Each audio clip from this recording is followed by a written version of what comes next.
नमस्कार, स्वागत है आप सभी का। आप देख रहे हैं R9 टीवी। आपके साथ मैं हूं पंकज रौतेला। वो मोटी मोटी फीस लेते हैं, हर चीज का अलग अलग चार्ज लेते हैं, लेकिन जब स्कूल नहीं खुले हैं, संसाधनों का उपयोग नहीं हो रहा है, तो जाहिर सी बात है कि शिक्षकों की सैलरी के अलावा उनका कोई खर्च भी नहीं हो रहा होगा।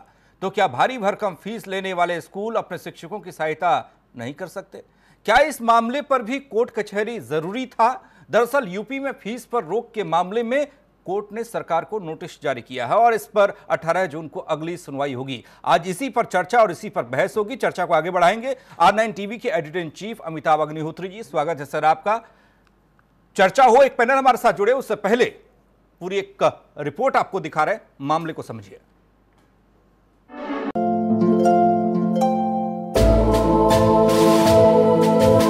कोरोना के आफतकाल और लॉकडाउन की परिस्थितियों में लाखों लोगों की पीड़ा को समझते हुए प्रदेश सरकार ने प्राइवेट स्कूलों को पत्र लिखकर फिलहाल फीस न लेने और फीस न बढ़ाने का जो आदेश दिया था, वो अब हाईकोर्ट के आंगन में अंगड़ाई ले रहा है और हाईकोर्ट ने इस मामले में यूपी सरकार को नोटिस जारी किया है।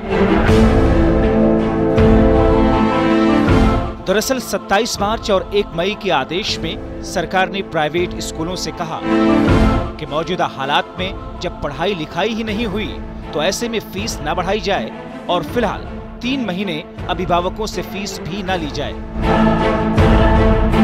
तमाम जिलों में जिलाधिकारियों ने भी इसकी तामील के लिए आदेश जारी किए थे। सरकार के इस फैसले से कोरोना की आफत में लाखों लोगों ने राहत की सांस ली थी।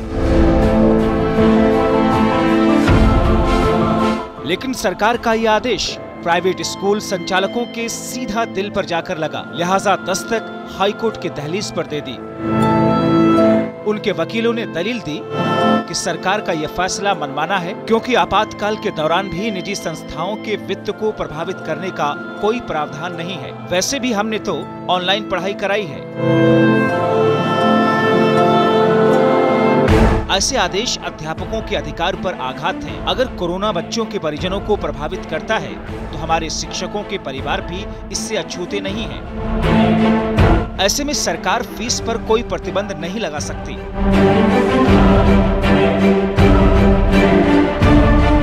बहरहाल प्राइवेट स्कूलों ने फीस के लिए शिक्षकों के परिवारों का उदाहरण दिया है। अब नियम के तकाजे पर परिवारों को तौला जाए तो एक स्कूल में जहां 20 से 25 शिक्षक होते हैं, वहां 2 से 3 हजार बच्चे होते हैं।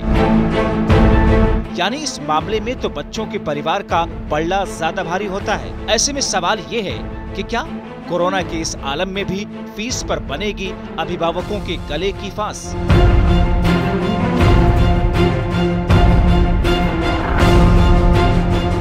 Bureau report R9 TV, Uttar Pradesh, Uttarakhand.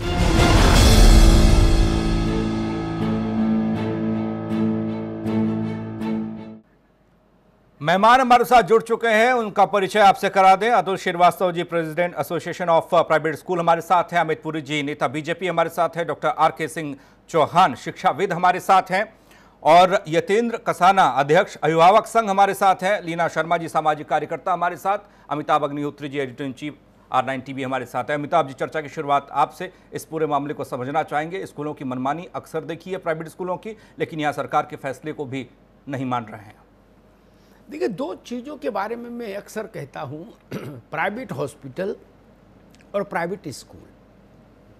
ठीक बात है, वो निजी उद्यम हैं, इसलिए उनको कुछ विशेषाधिकार हासिल हैं, सहमत जी। लेकिन जब परिस्थिति राष्ट्रीय आपदा की हो तो उनकी भूमिका बदलनी चाहिए ना। जब सामान्य दिन थे तो आप आजाद थे। अब प्राइवेट हॉस्पिटल अल्ट्रासाउंड कितने का कर रहा है, इस पर कोई सीएमओ तो रोक लगाता नहीं था। कौन सा स्कूल कितनी फीस ले रहा है, क्यों ले रहा है, जायज ले रहा है, नाजायज ले रहा है, घुड़सवारी के भी पैसे ले रहा है, तैराकी के भी पैसे ले रहा है। अब कौन घुड़सवारी सीख रहा, नहीं सीख रहा, घोड़ा किस नस्ल का है, किसी डीआईओ ने जाके तो चेक नहीं किया। ठीक है, आपने पैसा लगाया, आप करो भाई, जिसको पढ़ाना होगा वो पढ़ाएगा, नहीं पढ़ाना होगा नहीं पढ़ाएगा। लेकिन जब राष्ट्रीय आपदा का समय हो, सारी स्थिति पलट गई हो, पूरी दुनिया संघर्ष से जूझ रही हो, सांसदों, विधायकों, मंत्रियों के वेतनों पर कटौती हुई हो, और पूरे देश में मितव्ययिता का एक वातावरण बना हो और जो सामान्य जन है उसको राहत कैसे दी जाए, इसके लिए सरकारें मंथन कर रही हो, चिंतन कर रही हो, संघर्ष कर रही हो, उस समय भूमिका बदलनी चाहिए थी। क्या कहा था उत्तर प्रदेश सरकार ने? इतना ही तो कहा था कि भाई 3 महीने तक फीस के लिए जोर जबरदस्ती मत करिए, छीना झपटी मत करिए, एल मेल मत भेजिए, टेलीफोन मत कराइए पेरेंट्स को। एक तो कोरोना के चलते अवसाद, डिप्रेशन, ऊपर से स्कूल से आ गया फोन कि भाई आपने फीस नहीं भेजी, बच्चे का नाम काट देंगे। क्या करे? प्राइवेट सेक्टर में पिता था, चली गई नौकरी, क्या करेगा? 3 महीने देश के साथ चले, इतनी सी बात कही थी। और यह भी नहीं कहा था कि 3 महीने की ये फीस माफ कर देना स्थायी रूप से, यह भी नहीं सरकार ने कहा था। उसने कहा था 3 महीने इसको पोस्टपोन कर दीजिए। कलेक्टर्स ने उसके अनुपालन में आदेश निकाले, प्राइवेट स्कूल्स ने नहीं माने। मेरे पास ही कई हजार शिकायतें आई होंगी कि साहब हमारे यहाँ के डीएम का आदेश ये रहा और स्कूल का ईमेल ये रहा। वो करे डीएम कुछ नहीं, ये तो पैसा जमा कराओ, नहीं तो टीसी काट के घर भेज देंगे मेल से, मोबाइल पर। ये परिस्थिति बनी। फिर अदालत चली गई प्राइवेट स्कूलों की एसोसिएशन। मैं उनके अदालत जाने के अधिकार पर सवाल नहीं उठा रहा, मैं कह रहा हूं देश के साथ चलने की, समाज के साथ चलने की करुणा क्यों नहीं। यही बात मैंने निजी अस्पतालों के लिए भी कही थी। ये सारे जो निजी अस्पताल बंद कर करके क्लिनिक भाग गए थे, मैंने कहा था इनके लाइसेंस रद्द करिए। आप कैसे भाग सकते हैं? आपने करोड़ों रुपया जिस लोकेलिटी के गरीब लोगों के इलाज से पैदा किया आर्थिक तौर पर, आज संकट आया तो आप चाबी बंद करके नर्सिंग होम की गाड़ी लेके चले गए लोखंड वाला। ये तो नहीं चलेगा ना। और लोकतंत्र का मतलब इतनी स्वतंत्रता भी नहीं। देश काल परिस्थिति के हिसाब से चलने में क्या समस्या है?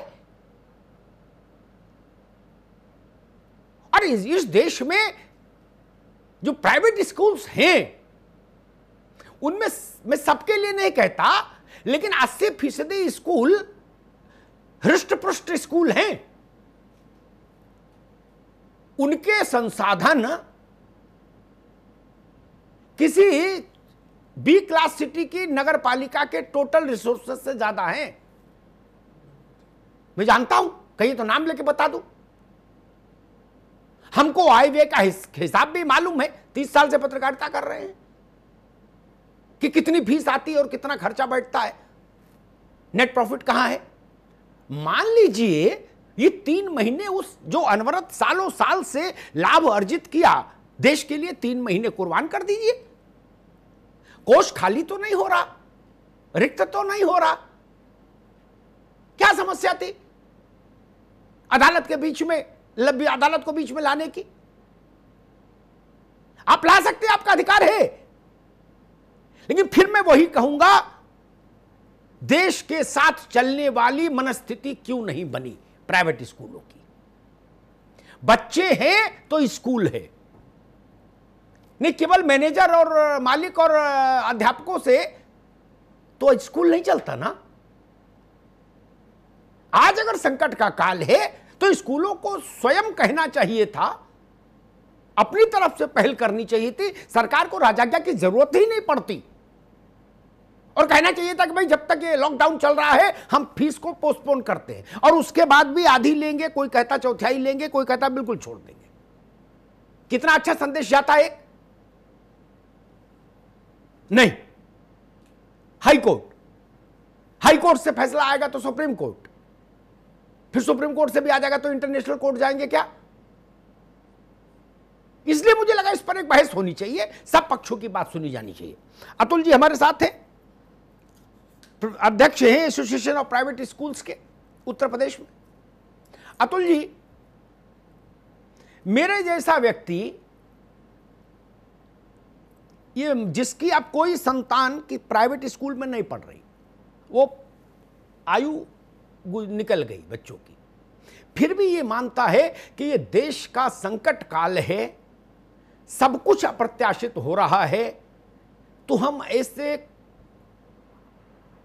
धनी मानी स्कूलों से इतनी अपेक्षा तो कर ही सकता था ये सूबा कि 3 महीने की फीस को मुलतवी कर दिया जाए।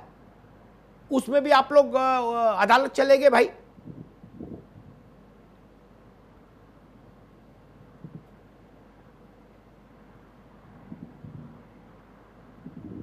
हेलो जी, मैं अतुल श्रीवास्तव, अध्यक्ष स्कूल उत्तर प्रदेश से जी जी जी बोल रहा हूं। आपकी बात ध्यान दूं।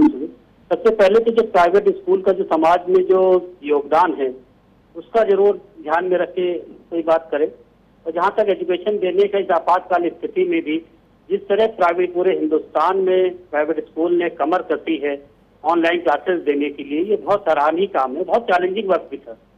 स्कूल बंद है, एक पैसा आ भी नहीं रहा है, टीचर्स को भी सैलरी नहीं दे पा रहे हैं। सब स्थिति के बावजूद जिस तरह स्कूल वालों ने ऑनलाइन टीचिंग का बीड़ा उठाया है और सक्सेसफुली चला रहे हैं, ये अपने आप में बहुत बड़ा एक समाज का और बच्चों के लिए बहुत बड़ा कार्य किया है।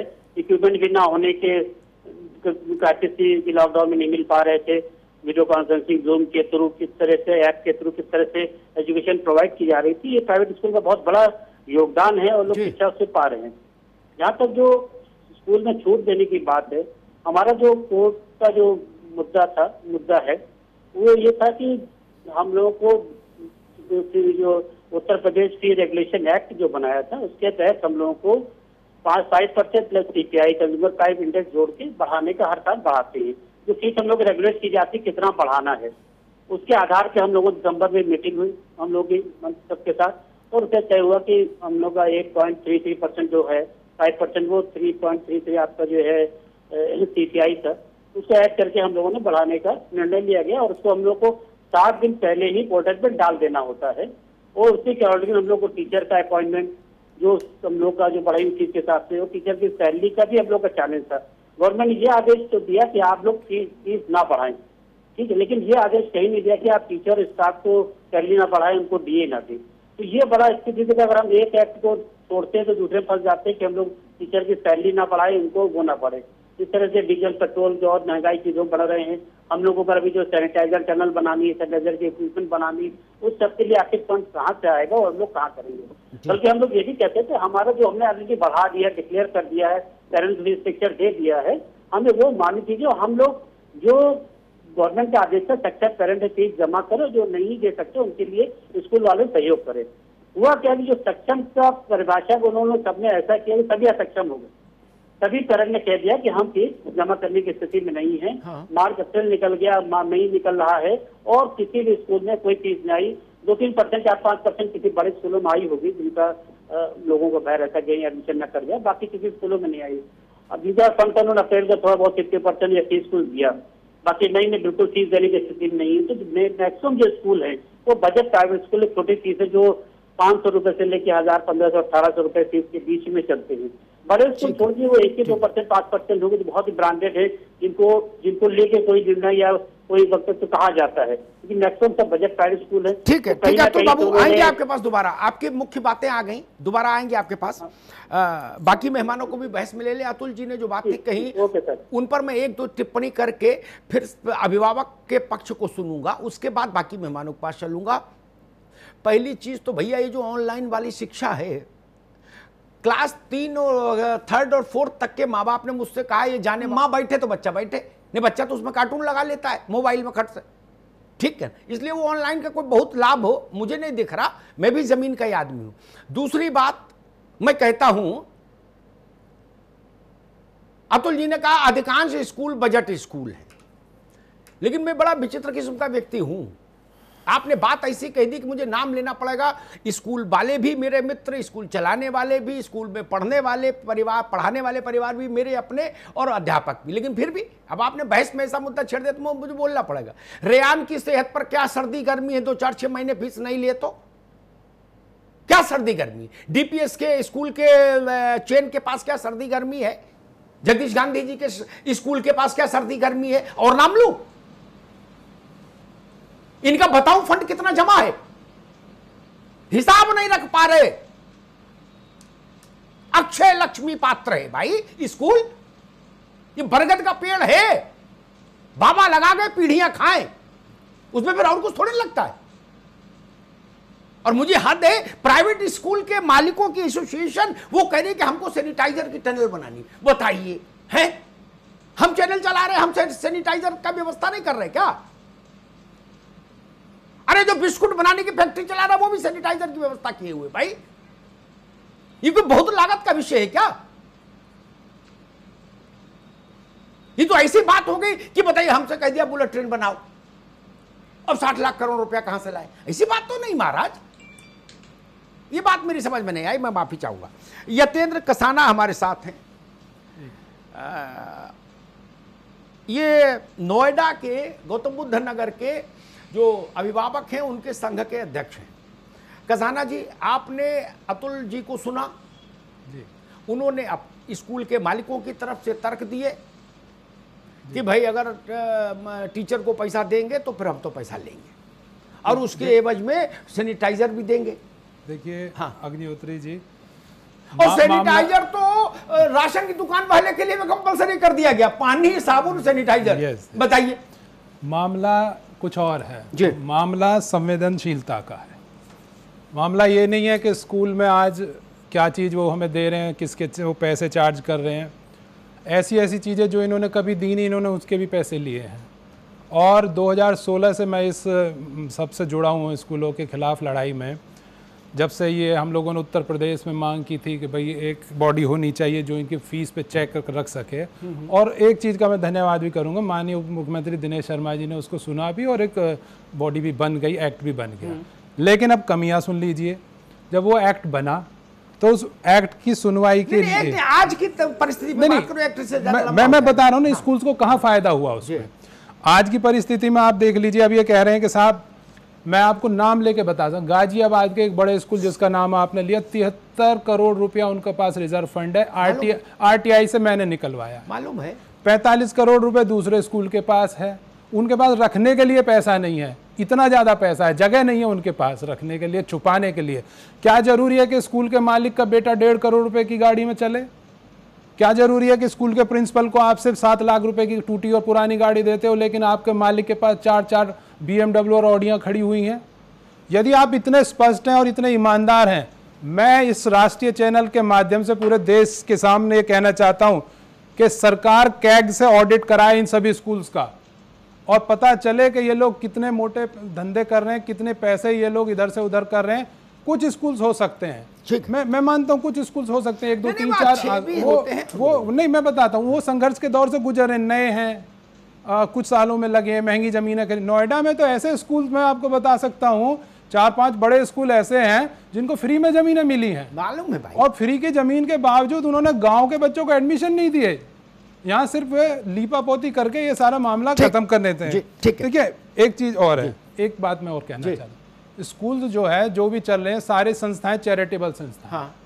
और इससे अच्छा समय चैरिटी करने का कोई हो नहीं सकता। अतुल श्रीवास्तव जी, तो मैं आपसे निवेदन करता हूं कि आप अपनी वापस ले लीजिए, पूरे देश में आप मैसेज दीजिए कि हम इतने बड़े चैरिटेबल लोग हैं। ठीक है महाराज जी।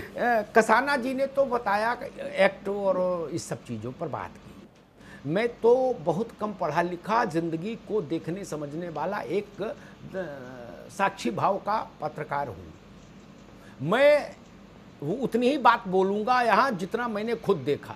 एक उदाहरण बता देता हूं, सबसे अंत में अमित पुरी के पास आऊंगा, क्योंकि उनकी सरकार की प्रतिष्ठा दांव पर है, उसका आदेश हवा में उड़ रहा, इसलिए फिर उनको जवाब सोच के रखना चाहिए। मेरा बच्चा एक ऐसे ही चेन वाले स्कूल में पढ़ता था, यही एनसीआर में। हरे रंग का ब्लेजर था, मैंने पड़ोस की दुकान से ले दिया, उन्होंने कहा साहब यही ब्लेजर है, वो इसमें बटन सब वैसे लगे थे, लोगो सब वैसे था। अब वो हर दिन आए और कहे कि मेरे प्रिंसिपल ने मुझे टोका, मेरे हेड मिस्ट्रेस ने मुझे टोका, बोले ये कोट नहीं चलेगा। तो एक दिन मेरा माथा बना गया अतुल जी, मैं गया, मैंने प्रिंसिपल को कहा भाई मैंने आओ, बाहर आओ। मैंने बच्चे को बुलवाया, मैंने इसके कोट में तुमको क्या समस्या है, अब समस्या हो तो बताएं। तो मैंने कहा आप हमको टेलीफोन एक मैसेज डाल देते कि भाई 5-4 हज़ार रुपया भिजवा दो जो हम बेचने में लेते हैं कमीशन, तो मैं भिजवा देता, बच्चे को क्यों परेशान कर रहे हो। ठीक है, ये तो हम भी जानते हैं कि क्या आप चाहते हो, हम नहीं जानते क्या। जब मेरे जैसे आदमी के वार्ड को परेशान कर दिया तो जिसके पिताजी बैंक में लिपिक हैं उसको तो कान पकड़ के बाहर कर देंगे। करते हैं। प्रिंसिपल मुझे जानते थे, उस स्कूल के मालिक मुझे जानते थे, वो ये भी जानते थे कि मुझसे संघर्ष की स्थिति अच्छी नहीं होगी, सब कुछ जानते थे। अरे नहीं सर आप नाराज हो गए, मैंने भाई बता देते, कान में बता देते, शर्म थी तो कि भाई 4,000 रुपये आप दे दो, ये हमारा कमीशन जो इसमें नहीं मिल पाया हमको। तब काहे कोई सी बात कहो जिससे सब परते उधड़े। चौहान साहब, हम मानते हैं निजी उद्यम की अपनी सीमाएं हैं, लेकिन फिर भी शिक्षा के साथ एक नैतिकता जुड़ी है, शिक्षा के साथ एक मर्यादा जुड़ी हुई है। और मर्यादा भूल भी जाओ तो ये तो जुड़े हुआ है कि जितने भी स्कूल चल रहे हैं उनमें से अधिकांश स्कूल 70-80% स्कूल सरकार की जमीन सस्ते में पाके बने हैं। उतना ही बहुत है इन सब बातों को मानने के लिए, बाकी सारी कहानी में छोड़ भी दूं। सिंह साहब। आदरणीय अग्निहोत्री साहब जी, पहले तो हम आपको प्रणाम करते हैं, बहुत बर्निंग मुद्दा आपने उठाया है। धन्यवाद। आज वास्तव में ये जो समस्या खड़ी है ये सरकार और प्राइवेट कॉलेजेस के बीच सामंजस्य न होने का परिणाम है। जी, अगर सरकार और प्राइवेट इंस्टीट्यूशंस में सही सामंजस्य स्थापित हो जाए तो कोई ऐसी बड़ी चीज नहीं है कि ये सब मुद्दे बहुत आसानी से बैठ सकते हैं। हालांकि इस सरकार में हमारे आदरणीय उप मुख्यमंत्री जी ने बहुत ही परिश्रम करके बहुत कुछ लाइनअप करने की कोशिश किया है, लेकिन कहीं न कहीं सरकार के तरफ से भी चूक हो जाती है, जिस कारण से प्राइवेट कॉलेज के लोगों को न्याय की शरण में जाना पड़ता है। आप आज देख लें, आप तो हमारे देश के जाने माने और बहुत ही तेज धार के पत्रकार हैं सर। आज की डेट में 70% नहीं तो हम 50% कह सकते हैं, यही प्राइवेट स्कूल्स कोरोना की महामारी में क्वारंटाइन के लिए लिए हैं। यह प्राइवेट स्कूल की सारी सुविधाएं उनको दी जा रही हैं। लगभग पूरे देश से लाखों स्कूल के मैनेजर्स ने सरकार के कोष में दान दिया मदद करने के लिए, इस महामारी से बचने के लिए। लेकिन सरकार के तरफ से आप अगर एक पक्ष सुन लेंगे तो आपको लगेगा कि ये चीज क्यों नहीं सोचा गया। इस कोरोना महाकाल में जबकि देश हर तरह का व्यवसाय, हर तरह की शिक्षा चीजें, चाहे दुकान हो चाहे कोई तरह की चीजें हो, सब जूझ रहे हैं आर्थिक संकट से। इस आर्थिक संकट के दौर में भी बड़े बड़े वेतन देने के लिए सरकार नए नए शासनादेश ला रही है, लेकिन स्कूल के या डिग्री कॉलेज की आय के बारे में नहीं सोच रही है। आपको एक चीज बताएंगे, आप हतप्रभ रह जाएंगे। कॉलेजों की फीस का फिक्सेशन 2003 में चौहान साहब काली के लिए बहस नहीं कर रहे हैं। 17 साल बीत गए, एक मिनट चौहान साहब, आज की बहस है नर्सरी से लेके 8-12वीं तक, बस उसके आगे की बहस नहीं, फिर किसी दिन करेंगे। आज सिर्फ बहस इतनी थी, बड़ा सीमित विषय, nursery to 12th, that's all. चलिए मैं लीना शर्मा के पास चलूं, उससे पहले एक बात और कह दूं। अमित पुरी जी आप तैयार रहिए, आपके पास आऊंगा। एक चीज समझनी होगी हमको। चौहान साहब ने कहा कि प्राइवेट कॉलेजेस ने भी चंदा दिया, चंदा अमिताभ अग्निहोत्री ने भी दिया, और मेरे पास तो छुपाने को कुछ नहीं, जो आता है बैंक में आता है। प्राइवेट स्कूल में तो बहुत कुछ टेबल के अंदर भी हो जाता है, एडमिशन का जो भी तय हो जाए उसमें उसका लिखा पढ़ी थोड़ी ना है, किताब कॉपी वो तो चुपचाप हो गया तो हो गया, वो उसमें काहेगी जीएसटी। दूसरी बात, मैं तो सच्चाई बोलूंगा भैया, जितना मैंने देखा उतनी बात कहूंगा, लंबी कहानी में मेरी कोई रुचि नहीं। और ये तब रिस्क लेके बोल रहा हूं जब उत्तर प्रदेश में तमाम स्कूल संचालक मेरे मित्र भी हैं, फिर भी मैं कहता वही बात हूं जो मैंने देखी। और दूसरी बात चौहान साहब जो आपने कही कि प्राइवेट स्कूलों, कुछ प्राइवेट स्कूलों को क्वारंटाइन सेंटर के लिए ले लिया। प्राइवेट स्कूलों को नहीं, वो क्या भारत से बाहर है, 5 स्टार होटल को सरेंडर अधिग्रहित कर लिया। मना नहीं कर सकते, मना करेंगे तो सील कर दिया जाएगा, कोर्ट से कोई रेमेडी नहीं मिलेगी।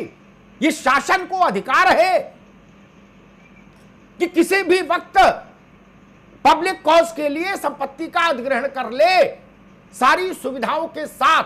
और आप नहीं देंगे तो जेल भेज देंगे एनएसए लगा के। वहां हाई कोर्ट में छूट नहीं मिल रही।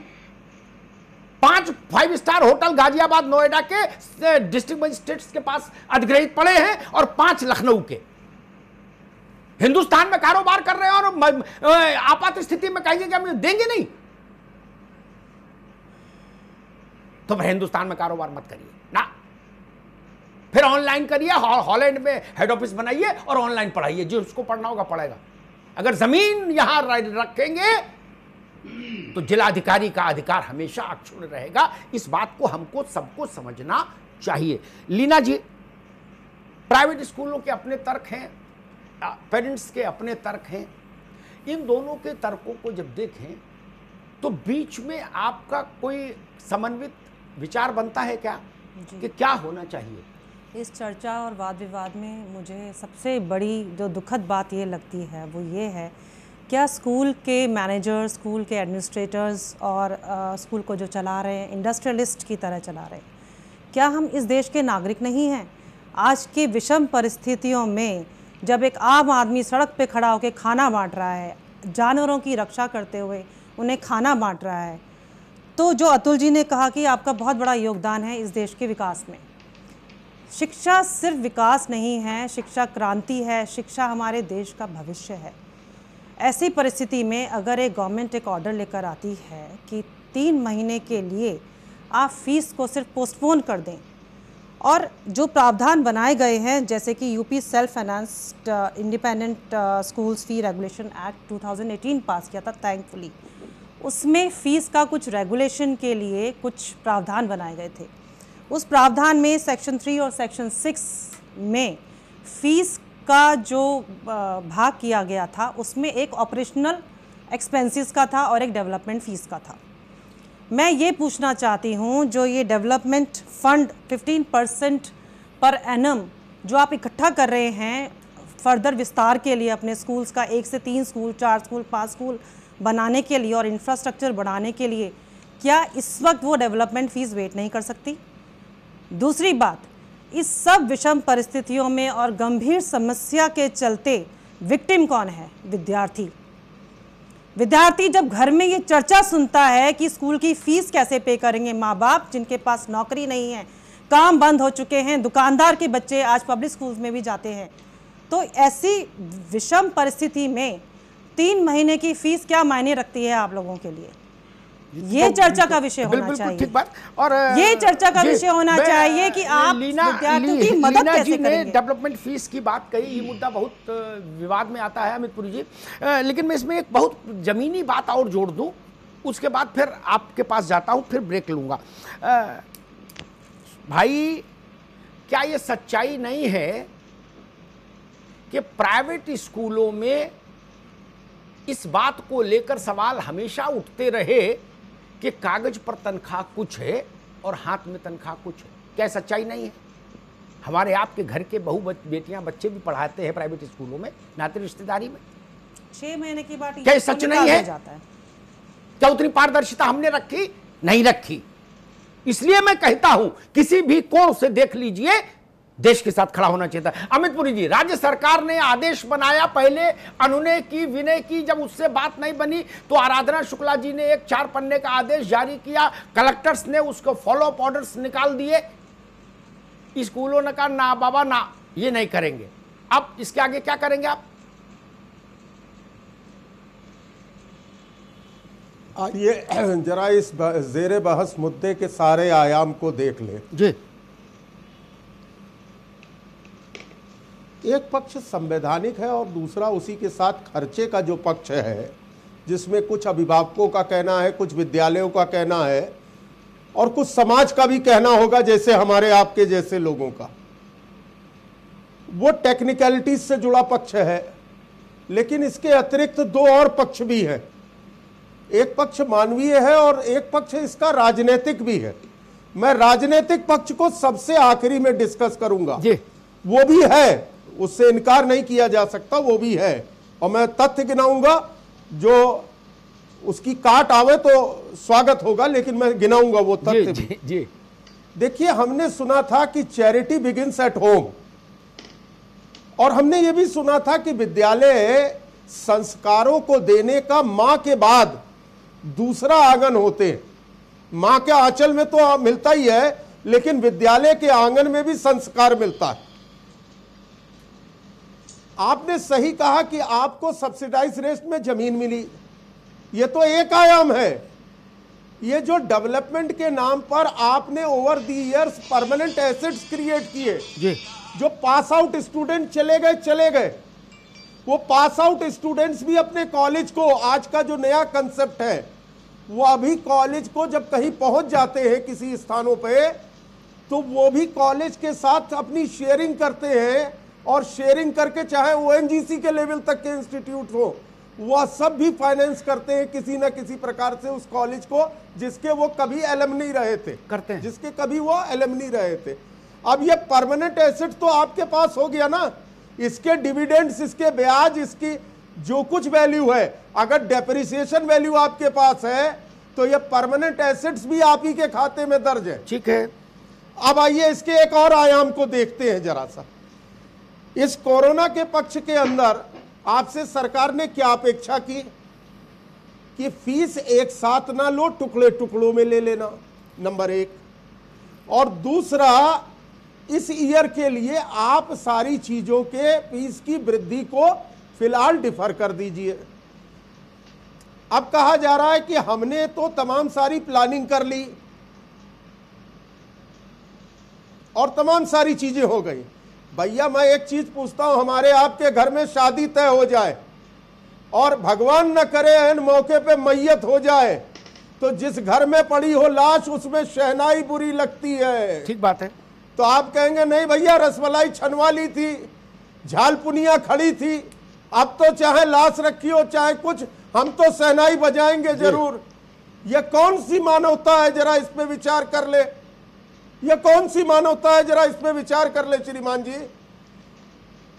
जहां नंगे पैर चलने वाले लोगों को लोगों ने अपनी चप्पलें तक दी हो, वहां आप कह रहे हो स्कूल की बिल्डिंग जो डेवलपमेंट फंड से जनरेट हुई है, बच्चों की फीस से, अगर उसका इस्तेमाल महीने 2 महीने मेरे देश के नागरिकों ने कर लिया, पीड़ित मानवता ने कर लिया, तो क्या एक एहसान होगा ये कि हमें फीस वृद्धि के लिए जायज अधिकार है? जरा एक तर्क बता दीजिए साहब। आपने तो बहुत बड़ा वकील किया है कपिल सिब्बल, अभी मैं उसके राजनीतिक पक्ष पे आऊंगा, चाहे इस भाग में आऊं चाहे अगले भाग में आऊं। ठीक है अमित पुरी जी, आपने अच्छी बात कही। वो है एक पक्ष है इसका, है। देखिए अतुल जी, मसला ईमानदारी का है, करुणा का है। मैं बहुत उदाहरण देख के चीजों को और कठिन नहीं करना चाहता, क्योंकि मैंने शुरुआत में कहा सब भारत के नागरिक हैं, चाहे स्कूल चला रहे हो, चाहे स्कूल में नौकरी कर रहे हो, चाहे पढ़ रहे हो। लेकिन कुछ चीजें मैं जीती मक्खी नहीं निकल सकता। मैं नोएडा की बात करूं तो देश के नामी गिरामी स्कूलों की चेन के 2 स्कूल ऐसे हैं जिनकी लीज डीड में है उल्लेखित कि ये 1 रुपया पर मिली हुई है जमीन, उसकी कीमत है 350-400 करोड़ रुपए। आज क्या वो फीस नहीं माफ कर सकते 3 महीने? और ऐसे ऐसे खर्चे आप लोग थोप देते हो। मैं एक और उदाहरण देता हूं। एक स्कूल ने कहा जी पूरा स्कूल एसी कर दिया, अब आपकी फीस में इतना रुपया और बढ़ गया। मैंने बच्चे से पूछा कि बेटा कितनी देर चलता है एसी? बोले वो तो मुश्किल से आधा घंटा चलता है। आधा घंटा एसी चला रहे हो 8 घंटे में से, और रेट पूरा लगा दिया। अब बताइए मैं कहां लड़ने जाऊं? तो कुछ तो लिहाज करो महाराज श्रीवास्तव जी। नहीं हाँ सर सही कह रहे हैं। जो आप जिन स्कूलों को, क्या उनके स्कूलों की जो है, हेलो जी जी सुन रहे हैं महाराज, सुन रहे हैं। जिन बड़े बड़े स्कूलों की आपने बात की सर, उनके आप परसेंटेज देखेंगे तो हमारे ख्याल से वो 0.1% भी नहीं होंगे। और जो मैक्सिमम जो स्कूलों की संख्या है वो बजट स्कूलों की, कम फीस लो फीस स्कूलों वालों की है। यहाँ तक हम जो कह रहे हैं कि गवर्नमेंट का जो आदेश हुआ था, रिक्वेस्ट हुआ था कि आप वहाँ जहाँ बजट स्कूल की आप बात करें, टीचर को भी 3000 रुपया दे रहे हैं। मैं ऐसे स्कूलों को जानता हूँ, 3000 रुपया गवर्नमेंट का जो आज के दौर में। उत्तर प्रदेश के सारे स्कूलों ने उसको माना और कहा कि हम ठीक 1-1 महीने की फीस लेंगे। 1-1 महीने की फीस भी नहीं आई किसी की, जो ट्यूशन फीस थी वो भी नहीं आई। उसके बावजूद भी सारे स्कूल वाले, सारे टीचर लग के एजुकेशन उनको दे रहे हैं।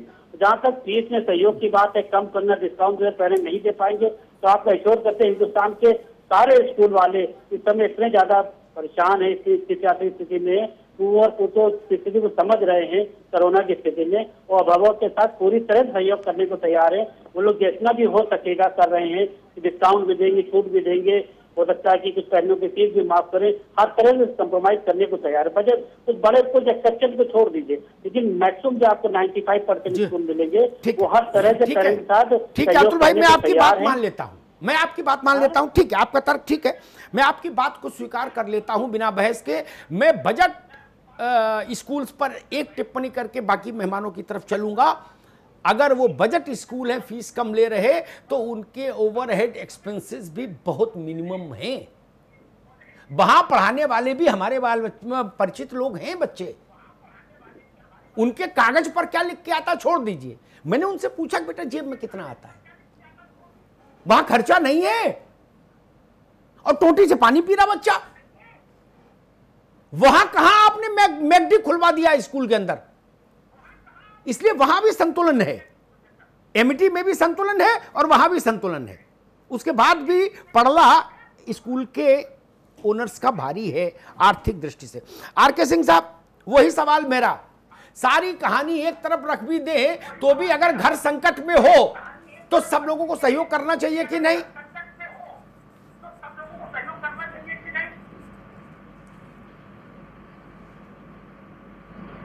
बोलिए। हाँ सर, मुझसे पूछ रहे हैं जी। हेलो जी हाँ सर, पहले तो अग्निहोत्री साहब मैं करेक्ट करना चाहूंगा सर आपको पहले कि हमारा जो ये कहने का पर्पस था कि जो प्राइवेट कॉलेजेस हैं उत्तर प्रदेश के, उन्होंने सर स्वयं अपना लिख करके प्रस्ताव डीएम को और शासन को दे दिया था कि हमारे कॉलेज की और हमारी जितनी आवश्यकता जहां हो, जिस भी रूप में आप हमको इस्तेमाल करना चाहते हो आप लीजिए, ना देने का और इस तरह की कोई बात सर उत्तर प्रदेश में कभी भी नहीं आई है, और ऐसे समय में तो कभी आना भी नहीं चाहिए। बहरहाल दूसरा विषय सर, यहाँ पे इम्पोर्टेंट सबसे बड़ी चीज ये है, उत्तर प्रदेश सरकार के जो माध्यमिक स्कूल चलते हैं सरकारी, उसका एक आंकड़ा आपको बता देना चाहते हैं। उनके जो खर्चे हैं एक बच्चे के पढ़ाने पे, वो करीब 6,350 रुपए महीने खर्च होता है। यानी कि जो सरकारी स्कूल में बच्चे पढ़ते हैं, जो बच्चे कहा जाता है कि उनसे फीस बिल्कुल जीरो पे पढ़ते हैं, उन पर सरकार का खर्चा, आप जरा सा इसका डाटा माध्यमिक शिक्षा से या जितने भी सरकारी आंकड़े हैं मंगा करके आप सर देख लीजिएगा, एक बच्चे पे लगभग 6,350 रुपया सरकार हमारी खर्च करती है, और कहीं कहीं कुछ चीजों में और भी ज्यादा जी। और उन स्कूलों में जहां पे लाखों लाख करोड़ रुपया खर्च सरकार कर रही है, और वहां छात्र संख्या नगण्य है।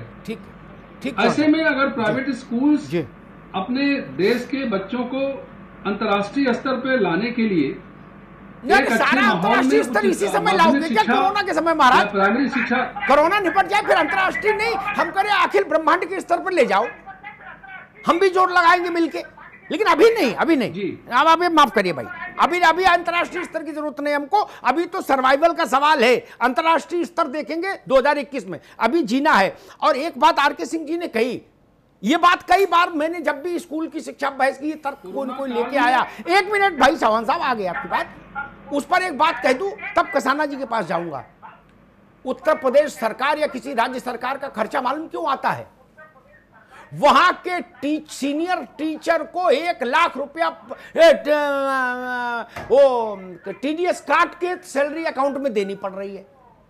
मुझे स्कूल बता दो उत्तर प्रदेश की सरजमीन पर जो 1 लाख रुपया टैक्स काट के अपने टीचर को दे रहा हो ईमानदारी से, कैसे बराबरी कर लेंगे?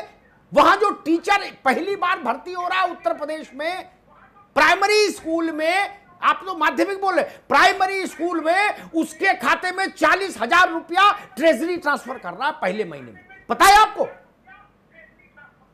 वहां जो चपरासी है उसके खाते में 22,000 रुपया ट्रांसफर हो रहा है। किस स्कूल ने 22,000 का चपरासी रखा है? तुलना मत करिए हमसे, ये तुलना यहां ठीक नहीं महाराज, ये तुलना ठीक नहीं इस वक्त। कि वहां इतना खर्च हो रहा है तो निजी स्कूलों के बारे में सोचिए। ये तुलना ठीक नहीं। यतेंद्र कसाना वही बात। देखिए सर, एक बात मैं कहना चाहता हूँ, बहुत बात हो रही है ऑनलाइन एजुकेशन की अभी बात हो रही थी, तो ऑनलाइन एजुकेशन पे मैं बोलना चाहता हूँ कि नोएडा के और उत्तर प्रदेश के जो मोस्टली स्कूल हैं वो मार्च के पहले सप्ताह में बंद हो गए थे क्योंकि एग्ज़ाम्स हो गए थे।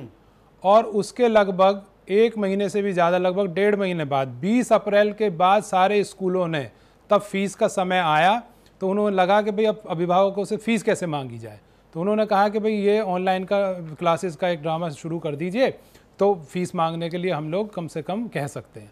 और मैं आपको बताना चाहता हूँ कि जब टीचर्स पढ़ा रही होती थी कि उसी के बीच में बच्चों को मैसेज आ रहे होते थे कि फ़ीस जमा करवाइए। फ़ी मेरा बच्चा पढ़ता है, वो क्लास खत्म होने के बाद कहता पापा टीचर का मैसेज था कि फ़ीस जमा करवाइए।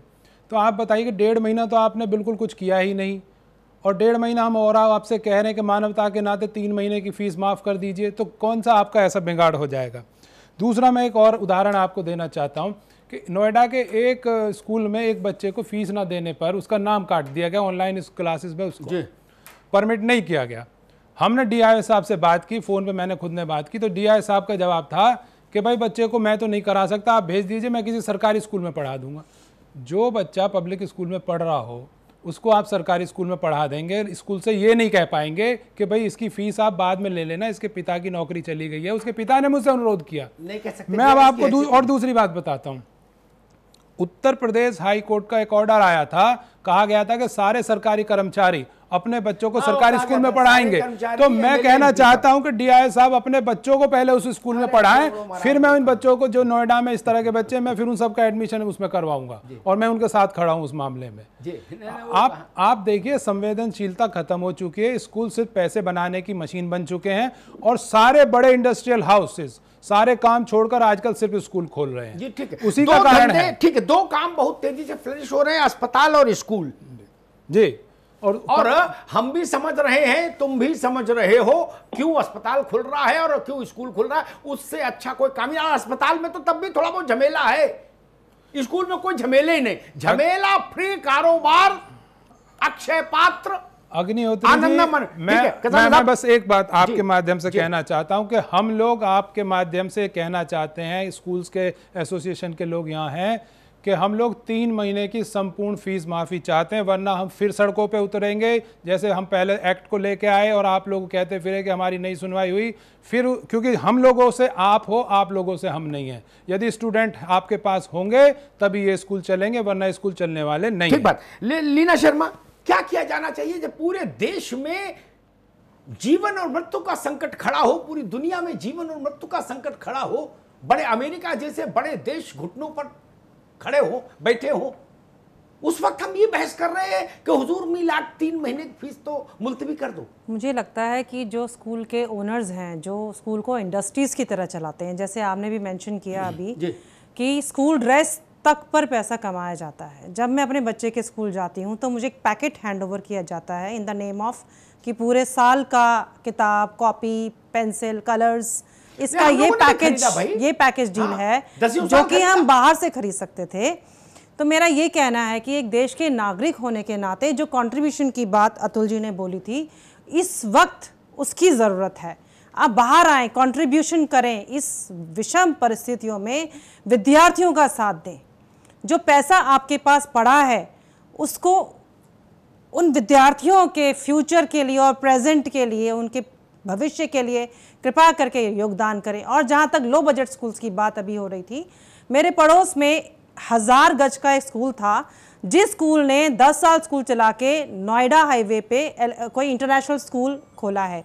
तो एक स्कूल से 3 स्कूल, एक स्कूल से 3 स्कूल, 3 स्कूल से 4 स्कूल का धंधा तो, इंडस्ट्री तो चला ही रहे हैं सब। तो इस विषम परिस्थिति में कम से कम इस साल के लिए 0 इनकम पीरियड घोषित करके कृपया करके नागरिक होने का फर्ज निभाएं। ठीक बात है। अमित पुरी जी, मैं आपके पास एक उदाहरण के साथ आता हूं, वही मेरा सवाल है। सरकारें अक्सर हमसे पूछती कि अच्छा आप बताओ क्या करें, तो ये भी मेरी जिम्मेदारी हो जाती कि कुछ बताऊं। वो कहते आप बहस तो कुछ मुद्दा खड़ा कर देते हो, कुछ बताओ भाई क्या करें। एक उदाहरण दे देता हूं, आप समझदार व्यक्ति हैं, आप तो तत्काल समझ लेंगे और अतुल श्रीवास्तव जी समझ लेंगे, बाकी लोग समझे देर में भी चाहे, लेकिन आप दोनों तुरंत समझ लेंगे। उमर अब्दुल्ला को डिटेन किया गवर्नमेंट ने, जम्मू कश्मीर की सरकार ने, और उनको वहां के एक भव्य होटल में रख दिया। ठीक भाई, ठीक है, कोई कैद अपराधी तो थे नहीं, पॉलिटिकल प्रिजनर थे, ठीक है। वहां बढ़िया सब रहा, उमर साहब से जो लोग मिलने जाते थे उनकी चाय कॉफी भी और सब होता हुआ था। उस होटल वाले ने जम्मू कश्मीर की रियासत को बिल भेज दिया 4.5 करोड़ 60 लाख का। सरकार ने उस पर उत्तर मालूम क्या भेजा, अतुल जी जरूर सुन ले। सरकार ने कहा कि मान्यवर, एतद द्वारा आपको सूचित किया जाता है कि ये होटल जो है ये इसको सरकार ने जेल के रूप में स्वीकार कर लिया। 460 रुपया प्रतिदिन के हिसाब से आपका इतना बना, ये भेजा जा रहा है। क्या सरकार चाहे तो ये भी कर सकती है? अमित पुरी जी, ताजा उदाहरण दिया है। हाँ, बिल्कुल सही इशारा। अरे बिल्कुल सही आपने कहा। आप सुन लीजिए, मैं बैड माउथ नहीं करना चाहता, एनिमोसिटी नहीं करना चाहता, नहीं तो 2.5 महीने से चीजें बंद हैं। लैब चार्जेस किस बात के? कौन सा लेबोरेटरी में एक्सपेरिमेंट हो रहा है? ताला लगा है इजलास में और ताला लगा है मदरसों विद्यालयों में। काहे के लाइब्रेरी चार्ज? काहे के लाइब्रेरी चार्ज? मैं टेक्निकलिटी में नहीं जाना चाहता जी। मैंने पूरी पिटीशन अपनी टैबलेट के ऊपर पढ़ी है। 2005 के डिजास्टर मैनेजमेंट एक्ट को बेसिक आप चैलेंज नहीं करेंगे और उसके कैपिलरी एक्शन को, कॉर्लरी एक्शन को चैलेंज करेंगे। इसके पॉलिटिकल रेमिफिकेशंस है श्रीमान जी। ये रेमिफिकेशंस क्या है मैं बता दूं। इस देश में एक बड़ा काबिल अभियंता है जो अभियोजन पक्ष के खिलाफ, मैं एक उसके मुकदमों की फहरिस्त लेके बैठा हूं। चारा घोटाले में लालू का वकील, रामास्वामी जज के भ्रष्टाचार में रामास्वामी के इंपीचमेंट के खिलाफ वकील, ट्रिपल तलाक के अंदर जो पीड़ित करने वाले लोग थे उनका वकील, एनआरसी के मामले में दूसरी तरफ का वकील, आधार के अंदर वकील, इस्माइल फारूकी के रिव्यू में वकील, राम जन्मभूमि के केस में राम जन्मभूमि के खिलाफ वकील। तो अभियोजन पक्ष के खिलाफ जो योद्धा खड़ा है कपिल सिब्बल, उनको मालूम होगा कि 2005 में वो मंत्री थे यूपीए की सरकार के, जब पार्लियामेंट ने डिजास्टर मैनेजमेंट एक्ट पास किया था। उस कैबिनेट के मंत्री थे जिसने डिजास्टर मैनेजमेंट एक्ट का प्रपोजल कैबिनेट से थ्रू किया था। आज पॉलिटिकल कलर्स के कारण से आप फिर खड़े हो अभियोजन पक्ष के खिलाफ। आखिर कांग्रेस के मित्र इस देश में राजनीति की बेशर्माई कब तक करेंगे, यह सवाल है।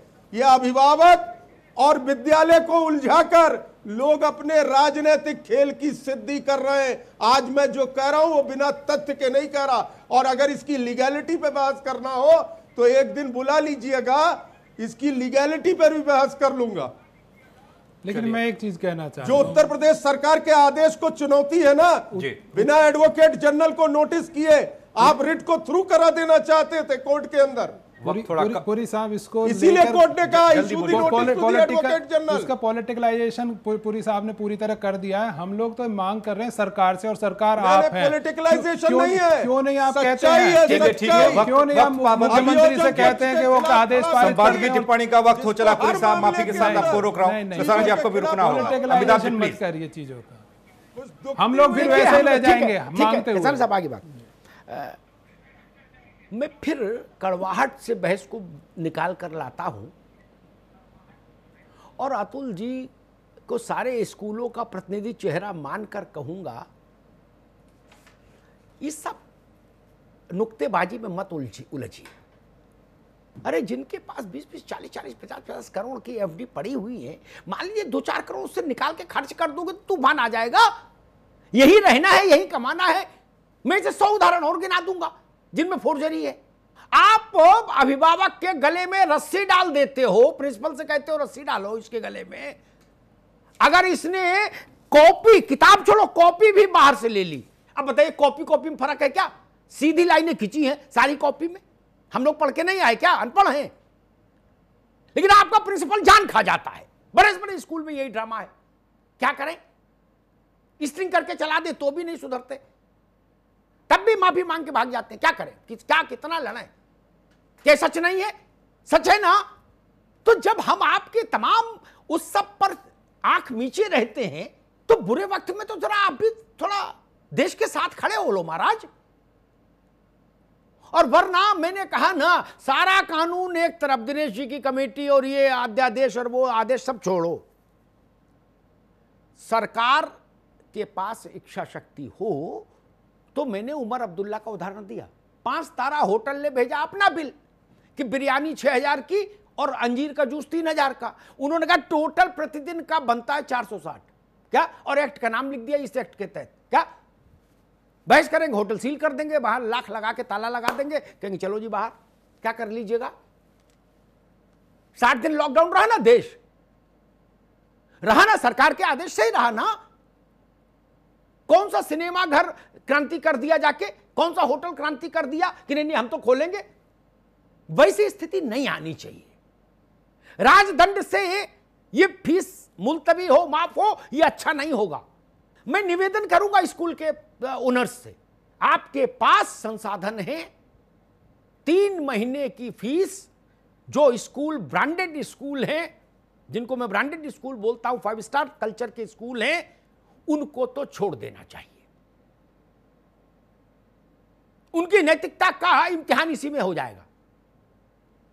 बजट वाले जो हैं उनसे मैं कहूंगा, जो अतुल भाई कह रहे थे, उनके लिए मैं कहूंगा और उसके लिए अभिभावकों को भी मना लूंगा, आप 3 महीने की फीस मुलतवी कीजिए, इसको 10% करके शेष बाकी किस्तों में फिर एडजस्ट कर लीजिएगा, ताकि आदमी की रोजी चलेगी तो पैसा देगा। बच्चे को पढ़ाने से ज्यादा और आदमी को प्रिय क्या है? आपका पैसा कौन मार सकता है? उसको ये पता है ना कि आप बच्चे को बाहर बैठा दोगे, ये भी तो पता है ना। और अतुल जी, कितना भी बड़ा आदमी हो, कितना भी छोटा आदमी हो, जब वो अपने बच्चे का उतरा हुआ चेहरा देखता है तो स्कूल की हर मांग के आगे सिर झुका देता है। वो कहता है कि भाई ठीक है, प्रिंसिपल खून पीने पे आमादा है तो चलो भाई दो 20,000 रुपए, 50,000 रुपए। और एक छोटी बात कहूं, मेरे ऑब्जर्वेशन बहुत छोटे होते हैं लेकिन होते बड़े सटीक हैं। वो बेईमानी के अकाट्य प्रमाण होते हैं। क्या? ग्रुप फोटो मिलेगी, अच्छा जी, हर साल नए क्लास में आने पर 250 रुपए जमा कराइए। मेरा फोटोग्राफर 50 रुपए में वैसी फोटो देने को तैयार है, आप अलाउ नहीं करेंगे। वो जो 200 रुपया मार रहे हैं 3000 बच्चों का, उसका कोई हिसाब है कहीं? पार्लियामेंट को भेजा उसका आपने क्या अकाउंट? नहीं ना। टीचर नगद ले रही है, ले रही ना, एक एक का नाम बुलाती है, एक एक फोटो देती है, 250 रुपया जेब में, चलो भाई स्कूल में जमा करा देती है प्रिंसिपल के पास, यही ना। और शाम को मैनेजर आके पूछ लेते हैं, क्योंकि मैनेजर साहब तो बिस्कुट की फैक्ट्री चलाते हैं, उनकी मानसिकता वहीं पर अटकी हुई है जी। और क्या ये सच नहीं है? एक और कड़वी बात कह देता हूं, क्या ये सच नहीं है कि इस देश में जितने पब्लिक स्कूल हैं वो ज्यादातर उसमें रिटायर्ड ब्यूरोक्रेट्स के हैं, जिन्होंने अपने अधिकारी रहते समय में जिलों में जमीनें ले ली। गाजियाबाद, नोएडा में मैं इसे 10 उदाहरण दे दूंगा। जो लोग यहां कलेक्टर रहे वो अपनी जमीनें बना गए और रिटायरमेंट के 5 साल बाद ट्रस्ट को टेक ओवर कर लिया, उसके चेयरमैन वो हो गए। पहले कोई और थे, कौरा साहब थे, फिर कौरा साहब हट गए 5 साल बाद, फिर ओरिजिनल भाई साहब आ गए और 5 मर्सिडीज एक ही साथ ले ली। ये दिखता नहीं क्या? दिखता है ना। सरकार से आपने मुफ्त में जमीन ली, 10%, 20%, 30% और 40% तक पर जमीनें ली गई। आज वो जमीनें आपकी संपत्ति हैं, सैकड़ों करोड़ की जमीनें हैं, सैकड़ों करोड़ की, एक एक स्कूल की। आप इतना नहीं कर सकते? मैं देश के अभिभावकों के साथ खड़ा हूं, प्रदेश के अभिभावकों के साथ खड़ा हूं। ये समय है। बहुत अच्छी बात कही कसाना जी ने, बच्चे हैं तो स्कूल है मित्र। बिल्कुल, बच्चों को मत खोइए, अभिभावक और आपका रिश्ता मधुर रहना चाहिए। इतना व्यावसायिक बुद्धि तो रखिए कि जिनसे कमाना है उनके साथ दुआ बंदगी ठीक रहे। धन्यवाद। अतुल श्रीवास्तव जी, अमित पुरी साहब, डॉक्टर RK सिंह चौहान जी, यतेंद्र कसाना जी, लीना शर्मा जी, अमिताभ अग्निहोत्री जी, बहुत बहुत शुक्रिया आपका चर्चा में शामिल होने के लिए। स्कूलों की, प्राइवेट स्कूलों की मनमानी फीस बढ़ोतरी हो या फिर ड्रेस को लेकर फीस वसूलना हो, लेकिन ऐसे मौके पर जब लॉकडाउन की स्थिति और कोरोना काल से देश दुनिया गुजर रही है और ऐसे मौके पर दबाव बनाना अभिभावकों पर और फिर सरकार के आदेश के खिलाफ हाईकोर्ट पहुंच जाना, इस पर चर्चा। इस खास कार्यक्रम में फिलहाल इतना ही। बाकी खबरों के लिए बने रहिए R9 TV के साथ, सिर्फ खबर के लिए।